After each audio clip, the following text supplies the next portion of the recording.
Welcome back to Shiny Proceed Podcast. I'm your host, Erlene Mango. You may also know me as Elise. If I know my name, I can't even talk. I am here today with this beautiful woman sitting next to me, right next to me on the virtual world, Denise Michelle. How are you, Denise? Hi, Elise. I'm great. How are you doing? I'm good. We've been trying for weeks to get this done, and we have finally connected, right? We're finally here. I'm so happy to have you. You are an amazing woman. You are doing amazing things.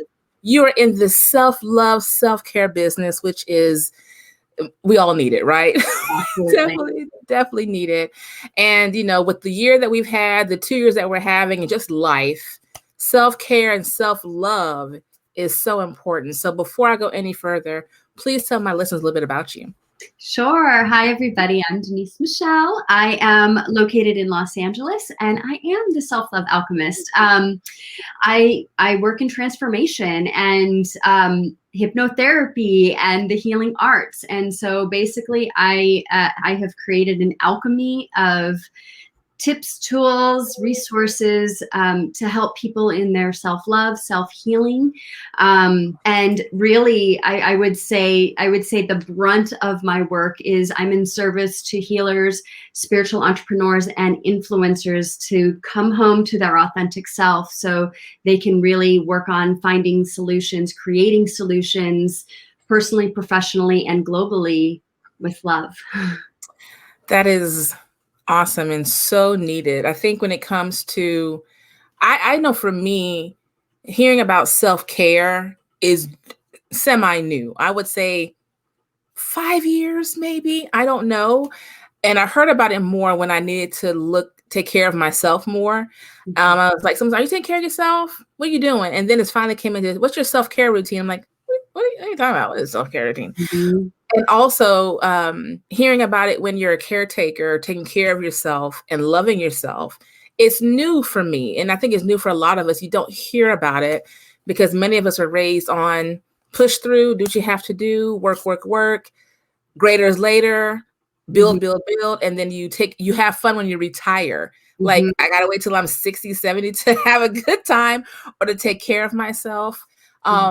And I think it's great because you're teaching people and showing us how to love ourselves. And when you love yourself, you want to take care of yourself. So what does that look like? So before you became the self-love alchemist, what were your dreams growing up? Well, my dream was love. To be totally honest with you, was I just wanted to feel love. And it was mainly because I was born with a mental illness called borderline personality disorder, and I didn't have any real cognition of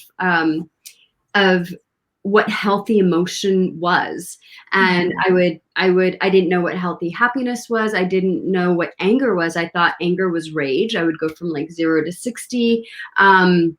My parents didn't understand. I mean, they didn't realize that I was actually seeking love. I was asking them for love and I was asking for communication, but because I didn't know and they didn't have the emotional intelligence, I ended up putting a lid on my emotions. And when you internalize all of that, you're basically exploding inside.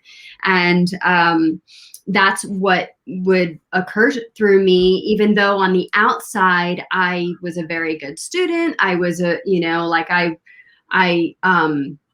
academics were a big part of that because that's how I found that my parents were able to show me love, was, oh, okay, well, if I'm good in academics, then they're going to be able to give me praise. All right. I want the achievement equals love. The achievement equals love. And then, but looking at our family dynamic, my parents had a very toxic marriage. It was a very unhealthy household. So it wasn't, so there was no real like stability, I guess you can say. My sister and I were latchkey kids. My parents were working all the time, and, they did the best that they could to show us love. But a lot of that, like their internal relationship really bled out to, the neglect that my sister and I felt. And for me, I was very verbal with that. My sister internalized it more than I did. And I would have these lash outs, right? And then as I got older and started coming into my adolescence and my teenage years and my sexuality and all of that, it started turning into love addiction, really. That's a difficult one. I think of many women, aside from, and I'm not going to lessen your own mental struggles, but that lack of understanding love and being shown love the right way, we tend to seek it in other ways. And it can be so destroying to our minds and bodies and our spirit because we do not know what it looks like. I was thinking the other day about the dynamic of mother and father in the household. And, if you have a single mom and you have boys and girls that you're raising, you tend to have functioning great young men because they treat women so amazing. But if you have a young woman who's never seen a man treat mom the right way, you have a dysfunctional daughter. And I was thinking, and if you flip that, when you have that great influence of a man showing you how she should treat, or just the respect factor, love factor, or love isn't attached to good grades or you're beautiful. It's all about just naturally folding you in. You seek it in so many different ways, and that can be detrimental. Yeah. With your struggles, though, with the personality disorder, which I cannot even understand or even begin to say, I have no idea. That must have been exhausting. Oh, yeah. I felt like I was living inside of a movie. I mean, because movies were actually a really big part of what my identity was, because I would watch movies and be like, oh, so that's what love is. And then I would try that on. And so if you can just imagine a ball of twine, that was my mind. And, nothing about my triggers, triggers would happen. My friends didn't understand why I would get triggered. And then I would all of a sudden have a lash out. And then, I would feel ashamed of it. And, people loved me for who I was, but like my sister and my family, it became traumatic for them, and then there would be the suicidal, the suicidal attempt at 14, the constant suicidal behavior for, over 2 decades, well, like in 30s, and I'm 41 now. And, and you look amazing. You look great. Well, that's part of I know that's been part of the gift too, is that, when you're an expertise in self-love, you learn how to care for yourself. You take care of yourself. You do. So the addictions for me didn't necessarily come from drugs and alcohol. They came from love addiction. They came from, anything from whatever you're checking out with, and I checked out with a lot of different things over the years. And, I wasn't even diagnosed till I was 26 years old. And wow. So that was painful, up until that point, that was really painful. And then finally getting diagnosed, it's like, oh my gosh, I finally know what's wrong with me. And then you start to see there's like a whole path, and it's like, how am I going to get through that? So let me ask you though, usually the journey of diagnosis, and then there's medication. And then that doesn't work. That didn't feel good because now you know what's going on. So you have to come to terms with it and acknowledge it and realize, oh, something isn't really wrong with me. Something was wrong with me. Like it was, that type of thing. When you've got the diagnosis and you're going down this journey of now correcting and loving yourself and acknowledging this is who I am. It's not going to go away, but I can take hold of my life, take hold of my emotions, take hold of what love is for me and work on that. So it's safe to say you took care of yourself first before you showed other people. But how was that journey of taking care of yourself? How did you go from 26 to now taking care of yourself and then bottling that up and saying, okay, I know how to take care of other people? Yeah, well, it actually started. So at 28 is when I went into treatment and saved my life, because I was actually ready to end my life at that point. And And I was really peaceful about it. And that's how I knew it was really serious. And then that's the first time I heard the whisper, the voice of spirit, I guess you can say, or however you want to say, God, source, what have you. And that's that the voice said, it's time to get some serious help. And I checked myself into Cedars-Sinai Hospital and was in their outpatient program for 9 months to start unwinding my mind. And I had to do a 180 on my personality. So if you can even imagine, like I had no coping skills up until this point, just, from my therapy sessions and what I was constantly reading. But now they're giving me tangible tools, and then I had to practice those out into the world. So it was like a full-time job, Absolutely. It was tough work. Go ahead. I'm sorry. Yeah. And it was tough work. But when I was in treatment, that's when the idea came to me, because when I was 20, I actually started practicing yoga, and yoga was really the only thing that could ease my suffering. And there was a moment, I think when I was 23 or 24, that was the first time I aligned, and it was like mind, body, spirit. It all came together, and I was like, oh, this is it. And so I would continue to practice that. And so throughout the suffering, even if there was a moment, just one moment in yoga class that I would have an ease of my suffering, that was enough to get me through.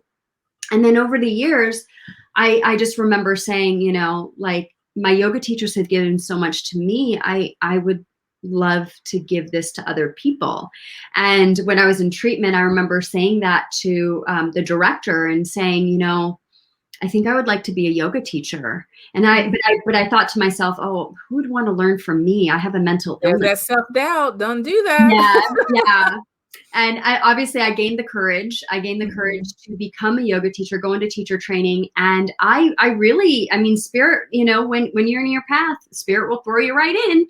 And you have to walk in when you find out your purpose. It's amazing how everything else seems, the sky seems blue, or like, oh my gosh, is it really that blue? Yeah. I didn't know how it was thrown in. It's like, and that's what it felt like. I just kind of got thrown in with the wolves. Like, you're going to figure this out, and I started teaching and working at a local yoga studio in Santa Monica. And shortly thereafter, I just realized, like, I wasn't going to be able to make a living doing this, and I could either go back to my corporate job, or I could try to expand. And so I started asking about yoga in the workplace. And eventually I found through a friend in downtown LA that there was this building in the fashion district that was open to bringing yoga into the building. So nice. So they rented a space to me for cheap. And that's how I started. And then I made a decision to turn that into a yoga studio. And I opened my first yoga studio 10 months after I graduated from yoga teacher. The thing about it is, though, even though you wanted to give back, that's your constant therapy. That's your constant healing, because if that's what's keeping you aligned and steady and in yourself, the best thing for you to do is to be of service and be of service. Because, in the moments, especially because I was still going to therapy, I was still doing all of the things, but I was, there were moments where I was struggling, but the thing that picked me up was, I have to keep showing up for these people, because my studio, the intention of the studio was, I didn't want to create just another yoga studio. This wasn't about being cute in your yoga clothes. I mean, you're in LA. They're what, 5 right. corner? Yeah, right. And that's the thing, is that, but I wanted to create a sanctuary. I wanted to create a healing space. I wanted yoga to be a therapy session without people realizing it. And that's what I attracted.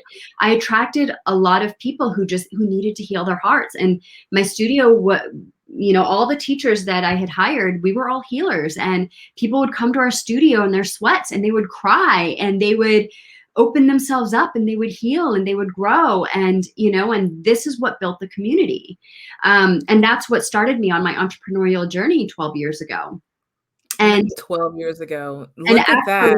I know, right? It's kind of crazy. I look back on it now, and then time flies, though, doesn't it? It does. It does. And what's interesting too on your path is that I wasn't even into self-love at this time, because I was still programmed to that hustle, to that working 14, 16-hour days. I have to keep showing up for these people. I have to keep showing up, but I was forgetting about me. Getting yourself during the time. You're forgetting about you during that time. I was. It's easy when you're a giver and you're a caretaker and you're of service that you drain yourself, you deplete who you are. And everyone's like, yes, they're great, you're amazing. And you don't know how to say no. You don't You know don't know how to say, hey, I'm taking a day. Yeah. And no excuses. I don't answer to anyone. So you lose yourself. So in the 12 years, you're white knuckling it. You're there because you found what works for you. Yeah. You want to give to other people, but you're falling back into that motion of forgetting about yourself. What struggles did you encounter during that time? And when did you say, hey, I gotta take care of me? Well, it was spirit. I actually took up surfing. I learned how to surf because surfing took me away from yoga. Finally, I had something that wasn't yoga. And so I dedicated myself at 32 years old to start learning how to surf. And it was 2013, I got into a really bad surfing accident. You probably can't really see it now, but my chin got split open to the bone. Ooh. And that split me open. And that's when that's when I found all the weird woo-woo healing practices and started really getting into having to care for myself. Because I spun out. And I had to make a decision. And a year after that accident happened, I closed the studio because it wasn't what I wanted to do anymore. Anyway, I had started using surfing as a way to check out, that and smoking weed, because I wasn't happy. And but I felt guilty because I thought that because I owned a studio, I was living my dream. I was a yoga teacher. I was doing these things. This is what I'm supposed to be doing. I'm supposed to be happy. And I wasn't. Would you say that's part of your disorder, the personality, not knowing who you are and getting lost into that life and not really knowing genuinely to the core, who is Denise? Who am I? I mean, you love it. You learned from it. You found who you were. So you're thinking, this must be my path. And like you said, you probably generally wasn't happy after so many months because of that grind, that kind of work, old mindset, make money, work, do what you have to do. Do you think it's part of your disorder that made you so clingy to that? Then you had to spin out like, nope, that's not what you do. It could have been. Yeah. I mean, and I think that it had a lot to do with I just didn't have the tools, the resources, or the support. I wouldn't allow a lot of support in. I was really, I didn't allow a lot of people to help me with the studio. I didn't, I didn't trust anybody to help me do the job. And that was me not trusting myself and not knowing how to set boundaries and I think that a lot of it just really had to do with tools. And then, and then there was a lot more healing that still needed to happen. So, when I closed the studio and I became a solo teacher, and a body worker, because I was actually certified as a massage therapist as well. And so I did that for a couple of years, but I really struggled. I struggled financially. I struggled mentally. I went back in depression. I mean, there were so many things. And it wasn't until I was led to my main mentor, Mary Morrissey, where I was like, I'm supposed to be doing what she's doing, but in my own way, which is speaking, teaching, coaching, healing. And now you're a motivational speaker, you're a healer, and now you have Bridge the Love, which is absolutely amazing. First of all, it's beautiful. I just light up when I look at it. I light up because you found your purpose, your true purpose. Yeah. But that's the path you had to take. I always really feel everything happens for a reason. Yeah. And there's certain steps you have to take to appreciate and truly understand where you are right now. Yeah. You know what I mean? Oh, yeah. For me, I only started doing this about 3 years ago, but I've always wanted to do it, but I'm an introvert. I'm shy. People don't believe that. But I've always been in this kind of space of serving people, helping people, cultivating great conversation. And people always ask, do you regret not doing it sooner? I said, not at all, because I know I had to live that life to appreciate all of this. So you've had your journey, you've had your ups and downs, you have Yeah, given, you have healed, and you're still healing because every day is a new healing moment. And now absolutely. you have working in your purpose truly, and you're expanding on healing others. Bridge the love.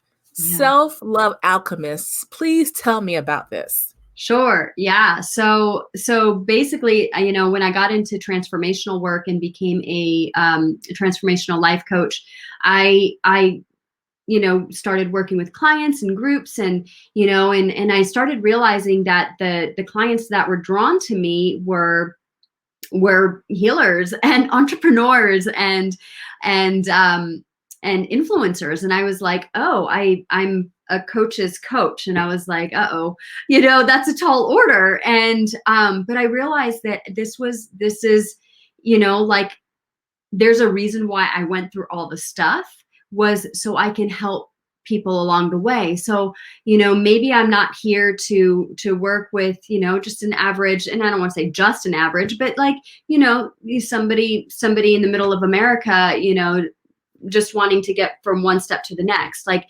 I work with people who are really serious about accelerating their healing and taking quantum leaps and collapsing timelines. And that's when rapid transformational therapy came to me, because I realized that I needed to go much deeper with people because their trauma was coming up. And the tools that I had learned in coaching, I'm like, this is not going to cut it. I'm like, these are people dealing with some heavy stuff. We need to go in and we need to extract it. And that's when I found RTT and started going into the subconscious. And then eventually I created Hypno-Healing, which is basically a culmination of everything I've studied over the last 20 years. And I brought it all together.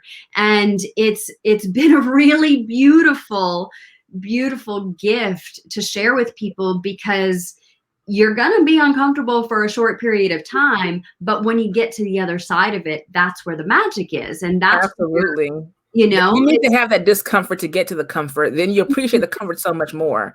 you do. Everybody wants things quick and fast. Well, just tell me. You have to travel the journey of hurt and discomfort. And when you're uncomfortable, then it's time to move around. Then it's Right. time to, and you have to recognize those things. You do. So you do all this amazing stuff. Yeah. You're helping people with many different areas of disability and being stuck in life. When you started doing it, did you realize, okay, I'm happy. This is what I need to do. I'm not stuck. Yeah, I realized, my happiness, that I was happy, but I also realized that I was still for a long time stuck on a hamster wheel, even as a coach.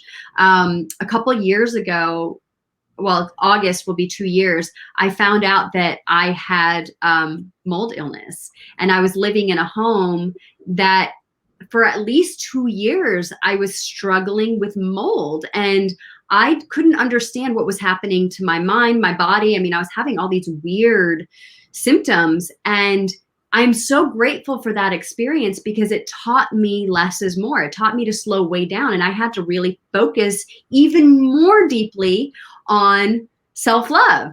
And, here I was, a self-love coach, but I wasn't fully embodying that either. And so having to go through that experience and having to slow things way down and start understanding what it means to be in alignment. And I started realizing how much I could trust the universe to take care of me. And it has, and it continues to do so. And now I'm like, I don't want to work hard. I'm like, I'm done. Right? I Like, work hard. And I'm like, I I want to wanna work do smart, some not food. hard. I'm I want to be sorry. relaxed. Like, yeah, I paid my dues. fun. Yeah, can't do it. But No, even though you don't want to no. work hard, you've added another thing. You're a healer. Yeah, I'm a You've healed healer. yourself. You're healing others. I do want to ask you, because Sure. in your business, it's all about, like you said, you went from the group to the studio to one-on-one. You are giving people you one-on-one. Mm-hmm. That must be difficult in 2020, because when the world shut down, this is great virtually, But, when you have that type of session, it's all about, let me hold your hand sometimes, let me guide you. It's the intimacy of it. How was doing what you do, but in 2020, how was that for you? It was actually great. Nothing changed. Very little changed after that because most of my work was virtual anyway. I mean, Oh, okay. so it didn't really matter, honestly. I was already on Zoom. I was already doing things. I mean, the next thing was like, okay, well, I'll do more webinars and I'll do this and that. I would say, even now at this point, like I got really good at knowing how many clients I can handle, because especially with RTT hypnotherapy, I can't do too many of those because it's a lot of energy. You're holding space for a long time to get people to the other side. So, like I started learning how to work with my schedule, with my body. And so that was a huge gift. And then, now I've actually, in the last few months, last 2 months, I've hired a team. And so I'm expanding my business and I'm like, great, I still don't want to work hard. Here's what I see happening. And you earned it though. You've earned that. And you don't realize you put in the sweat equity. You've earned that. You have done the work on yourself before you even jumped and said, I want to do this. You did the work on yourself, even though it's, you had to realize of what was going on with you mentally, disorders that you have. That doesn't stop you. No. You working on yourself, the dynamic in your home was like so many or not, and how love was shown, figuring that out, loving in the wrong way, loving yourself in the wrong way, getting help, which is a lot earlier than some at 26, thank God it was then and not later. And you found your path, you found your purpose, you've made changes, and look at that. And look at you. You said, I'm not going to work. Listen, I don't want to work hard. I love the honesty. I'm not going to work hard. I'm not. I'm not going to do it, but I see it as a surfing mentality, right? Like I'm a surfer, I'm a mermaid, and I'm like, nah, I want to cruise. I want to chill. I want to do what I want to do. Time freedom is my biggest value. So what I've learned to call in and manifest is what can I do to align myself financially to take care of my world so I am secure and I can move forward in the way that is right for my energy, right? And so this is where also a team comes in, because I had to take a risk, to invest in a team. But guess what? The time that they're spending on in their expertise on my business, I'm like, oh my God, I get to create now. I get to chill. I get to do what I want to do. And I'm like, and they're the ones who are running everything behind the scenes. And I'm like, yes, this right. And this is what is allowing me to take that quantum leap to propel forward so I can serve more people, because that's what the next step is I'm moving out of the one-on-one. And not that I won't do one-on-one, it will be more rare. I'm now moving into group courses. And, the thing is that I have a lot of information that's ready to get out there, and I've just been holding it. Now it's ready to go out. I can't keep just doing it one by one, right? Right. So, it has to, you need to get them, go back to the masses. You're inspirational healer. You're a spiritual healer. You get everyone aligned. You're servicing people. You're taking care of people. You take care of yourself. You have all this. Yeah, you want to not work too hard, but you've added a whole nother layer to yourself. Now you are a published author. Shut the front door. Everyone can't say that. You're chilling, you're cruising, you're surfing, you're doing your thing, and now you're a published author. Your book just came out. Yeah. International Women Who Boss Up, which is a movement of itself. Okay, this is like a tornado. This is a storm. This is coming, and this installment is women of color, Asian women, Latino women, African American women, African women, women of everyone of color is in this.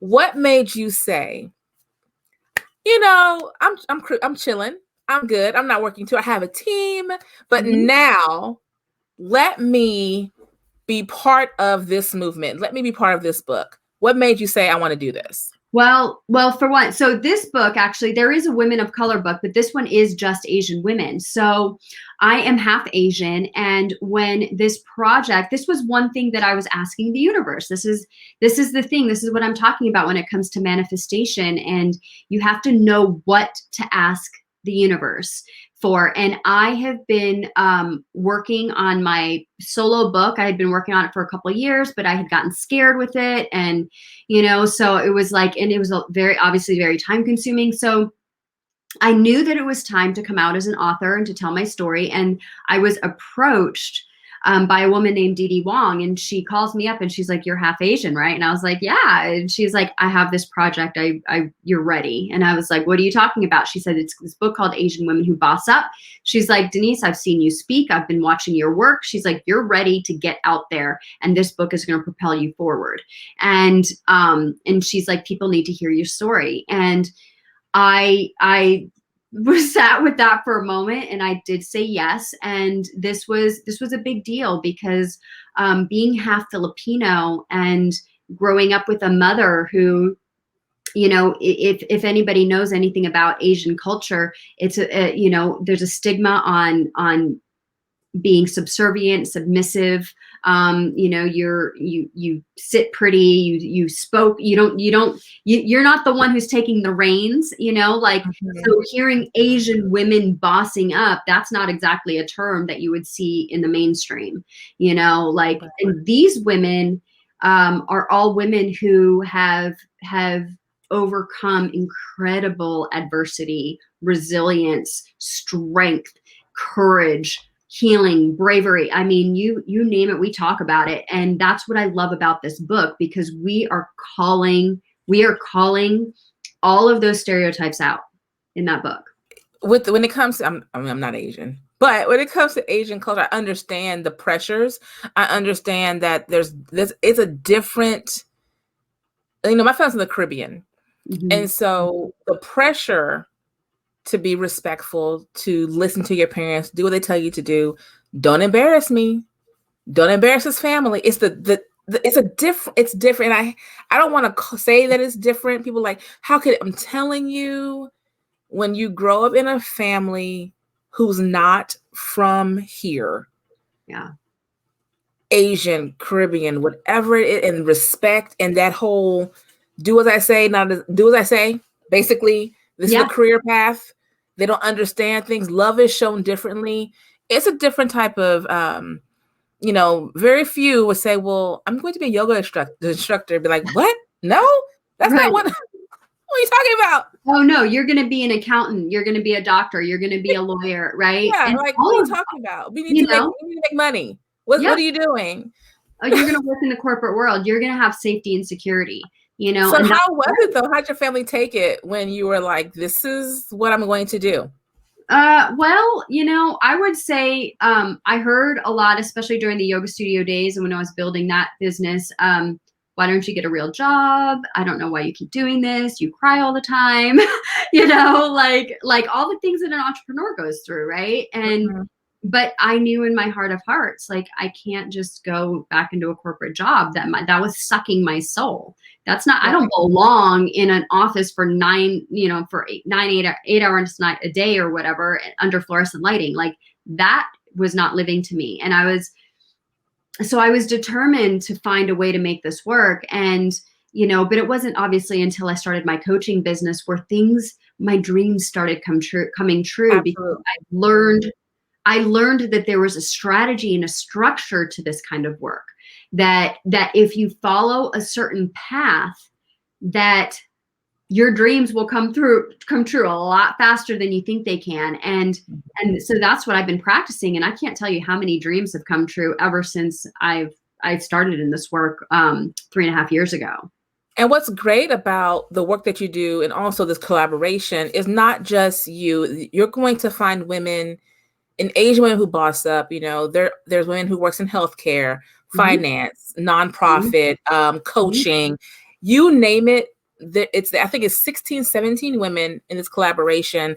And what I love is about the Boss Up just storm is every chapter it's a different story that you can relate to, and that there's something out there that looks like you. There's someone talking about what you have been through, as a woman, as an Asian woman, or a woman of color, wherever you fit, there's someone talking to you, be it, I'm a nonprofit, I'm a healthcare worker, I'm a scientist, I am just coaching, I'm trying to find my way, or you don't know what your way may be. The journeys that's in the book are just amazing. And I Yeah. mean, Tam alone's a whirlwind to work with. She's amazing. She gets things done. She sure does. And she's married to an Asian man. So Yes. so she really understands what we've had to, encounter. And so it, going through this project has been such a gift.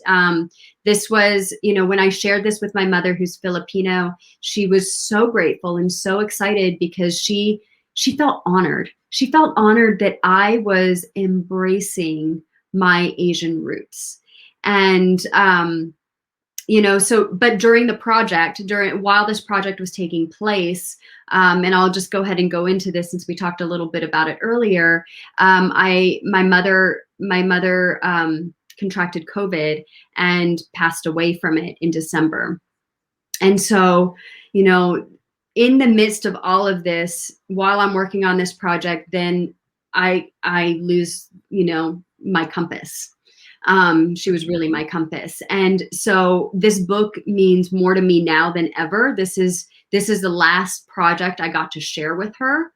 And, knowing how grateful and how proud she was of this project. And, it will always hold something dear to my heart. The fact that this is my first book, the fact that it became an international best-selling book, and this is to me a way that I get to have her legacy live on through me.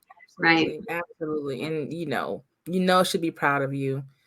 Yeah. She'd probably nitpick something, but still be proud of you. And to know that you was able to at least let her see, and she knew what you were doing, makes it more important and memorable and meaningful. Do you see yourself writing more books? Oh my gosh, I have so many books living inside of me. It's like this is just the tip of the iceberg. Oh yeah, there's books on self-love. There's books that are going to be about women's empowerment. There's going to be, women in business books. Like I see so many things that I am here to share. I mean, I can talk about the mental illness thing. There's so much healing, self-healing growth. I see where my path is headed, and it no longer scares me. And it's clear. Me. It's a clear, you clearly see it. Oh yeah, it's clear. But the thing is that it's just like you were talking about with your podcast, and starting this 3 years ago. There's a stepping stone to it. People say, well, why, you want to do it for a long time. Well, you needed stepping stones, right? And so even where you're going, right?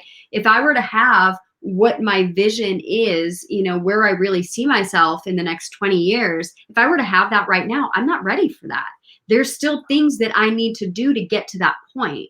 So I've really learned, and this is something that I teach, is really learning how to trust the process, learning how to embrace where you are, because it's not about just getting from here to there. You have to learn how to be the embodiment of every step of the way. Otherwise, you're going to constantly go back into this default mode. And, that's another story for another day, but that's what that's true though. That's true. You have to do. And also I find it funny how, people love to tell you, you should, but you also, like you said, you have to do it in time when you're really ready for that. And when it's your time to do it, because I know I couldn't have done this a long time. You could not have done what you're doing right now 10 years ago. No, I had to truly embody. When I look at the words, the Self-Love Alchemist, I feel it in my bones. Like it is you. It is me. And I have honed it and I have grounded it in it. And it's also, what I've created in my own energy system, what's surrounding me. Right. And I actually just had this conversation really recently that there's a reason why I do not allow toxic, dysfunctional behavior or energy surrounding me, because this isn't just about me. This is about the the people that I'm serving. This is about my team. This is about the ripple effect and on all of the people that it's affecting. So I keep my circle tight and very close, and there's very few people that I will let into my main circle, because I know what I'm here for. And I take it really seriously because I feel like it's a gift. It's a miracle that I got here. I wasn't supposed to, in my mind early on, I wasn't going to make it past 30.